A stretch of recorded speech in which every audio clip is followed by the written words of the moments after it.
Hi hello ನಮಸ್ಕಾರ. V guide ಚಾನಲ್ಗೆ ಸ್ವಾಗತ ಸುಸ್ವಾಗತ. ಭಾಳ ದಿನದ ನಂತರ ನನ್ನ ಶಾಲೆಯ ಗೆಳೆಯ ಸಿಕ್ಕಿದ್ದ. ಸುಮಾರು ಸಲ ಟ್ರಿಪ್ಗೆ ಪ್ಲ್ಯಾನ್ ಮಾಡ್ತಾ ಇದ್ವಿ, ಆದರೆ ಅದು ಆಗ್ತಾನೆ ಇರಲಿಲ್ಲ. ಅನ್ಎಕ್ಸ್ಪೆಕ್ಟೆಡ್ ಆಗಿ ಟ್ರಿಪ್ ಪ್ಲ್ಯಾನ್ ಮಾಡೋದೇ ಪಕ್ಕಾ ಸಕ್ಸಸ್ ಆಗೋದು. ನನ್ನ ಫ್ರೆಂಡು ಹೊಸ ಕಾರ್ ತೊಗೊಂಡಿದ್ದ, ಟಾಟಾ ನೆಕ್ಸಾನ್. ಅದರಲ್ಲೇ ಒಂದು ಫೋಟೋ ಸೆಷನ್ ಕೂಡ ಮಾಡಿದ್ವಿ. ಅದೇ ಕಾರ್ನಲ್ಲಿ ಒಂದು ಡೇ ಟ್ರಿಪ್ ಕೂಡ ಪ್ಲ್ಯಾನ್ ಮಾಡಿದ್ವಿ. ಅದು ಎಲ್ಲಿಗೆ ಅಂತ ನೋಡೋದಾದರೆ ಅದು ಈಶಾ ಫೌಂಡೇಶನ್ನಲ್ಲಿ ಏನೇನಿದೆ ಅಂತ ನಿಮಗೆ ತೋರಿಸ್ತೀವಿ, ಬನ್ನಿ. ನಾವೀಗ ಈಶಾ ಫೌಂಡೇಶನ್ ರೀಚ್ ಆಗಿದ್ದೀವಿ. ನೀವೇ ನೋಡ್ಬೋದು ಪಾರ್ಕಿಂಗ್ ಎಷ್ಟು ಫುಲ್ ಆಗಿದೆ ಅಂತ. ಎಂಟ್ರೆನ್ಸ್ನಲ್ಲಿ ನಿಮಗೆ ನೋಡೋಕ್ಕೆ ತ್ರಿಶೂಲ ಸಿಗುತ್ತೆ. ತ್ರಿಶೂಲದ ಕೆಳಗಡೆ ಒಂದು ನಾಗರ ಪ್ರತಿಮೆ ಇದೆ. ಹಾಗೆ ಎಂಟ್ರೆನ್ಸಲ್ಲಿ ನಾಗರ ಕಲ್ಲು ಕೂಡ ಇದೆ, ನೀವಿಲ್ಲಿ ನೋಡಬಹುದು. ಇಲ್ಲಿ ನಾಗದೋಷ ಪರಿಹಾರಕ್ಕೆ ಪೂಜೆ ಮತ್ತು ಜಪ ಕೂಡ ಮಾಡಿಸ್ತಾರೆ. ನಾವು ಸಂಡೇ ಬಂದಿರೋದ್ರಿಂದ ನೀವು ನೋಡ್ಬೋದು ಕ್ರೌಡು ಹೆಂಗಿದೆ ಅಂತ. ಇದು ಎಂಟ್ರೆನ್ಸ್ ಎಷ್ಟು ದೂರ ಕಾಣಿಸ್ತಾ ಇದೆ ನಿಮಗೆ. ವೀಕ್ ಡೇಸ್ನಲ್ಲಿ ಬಂದರೆ ಇಷ್ಟು ಜನ ಇರೋದಿಲ್ಲ ಅಂತ ಅನ್ಕೊತೀನಿ. ನಿಮಗೆ ತ್ರಿಶೂಲ ಕಾಣಿಸ್ತಿದೆಯಲ್ಲ, ಅಲ್ಲೇ ಎಂಟ್ರೆನ್ಸು. ನಾವು ಬಂದಿದ್ದು ಎಕ್ಸಾಕ್ಟ್ಲಿ ಆಪೋಸಿಟ್. ನೀವು ನಂದಿನ ನೋಡಬಹುದು. ಎಲ್ಲ ಶಿವ ದೇವಾಲಯದಲ್ಲಿ ನೀವು ನಂದಿನ ಮುಂದೆ ನೋಡಬಹುದು. ನಂದಿ ಎದುರುಗಡೆನೆ ಶಿವ ಇರೋದು ನೀವಿಲ್ಲಿ ನೋಡ್ತಾ ಇರಬಹುದು. ನೀವೊಂದು ಇಲ್ಲಿ ಮಂಟಪ ನೋಡ್ಬೋದು. ಅದರೊಳಗಡೆ ಒಂದು ಲಿಂಗ ಇದೆ, ಅದಕ್ಕೆ ಅಭಿಷೇಕ ಮಾಡ್ತಿರ್ತಾರೆ. ಆದರೆ ಅದಕ್ಕೆ ನಮಗೆ ಫೋಟೋ ತೆಗಿಲಿಕ್ಕೆ ಬಿಡಲಿಲ್ಲ. ಈ ಶಿವನ ಉದ್ದ ಬಂದ್ಬಿಟ್ಟು 112 ಅಡಿ ಇದೆಯಂತೆ. ನಾನು ನಮ್ಮ ಗೆಳೆಯ ಸೇರಿ ಫೋಟೋಸ್ ತೊಗೊಂಡ್ವಿ, ತುಂಬಾ ಚೆನ್ನಾಗಿತ್ತು.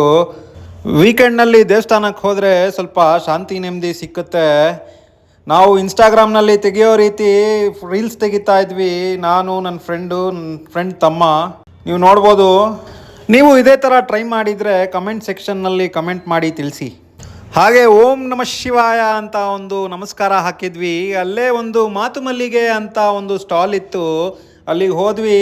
ಅಲ್ಲಿ ಬೇರೆ ಬೇರೆ ತರಹ ಪ್ರತಿಮೆ, ಕೀಬಂಚು, ಬಾಚಣಿಕೆ, ತಾಮ್ರದ ಬಾಟಲ್ಗಳು ಎಲ್ಲ ನೀವು ನೋಡ್ಬೋದು. ಹಾಗೆ ಈಶಾದ ಐಡಾಲ್ಗಳು ಕೂಡ ಇದ್ವು, ತುಂಬಾ ಚೆನ್ನಾಗಿತ್ತು. ಪ್ರೈಸ್ ಬಗ್ಗೆ ಮಾತಾಡೋದಾದ್ರೆ ತುಂಬಾನೇ ಜಾಸ್ತಿ ಅನಿಸ್ತು. ಹಾಗೇನೆ ಒಂದು ಕೀ ಚೈನ್ ತಗೊಂಡ್ವಿ ನಮ್ಮ ಕಾರ್ಗೆ ಹಾಕಬೇಕು ಅಂತ. ಹಾಗೆ ಇಲ್ಲಿಂದ ಬರ್ತಾ ಬರ್ತಾ ವಿಶ್ರಾಂತಿ ತಗೊಳ್ಳೋಕ್ಕೆ ನಮಗೆ ಒಂದು ಹಟ್ ಕೂಡ ಸಿಕ್ತು.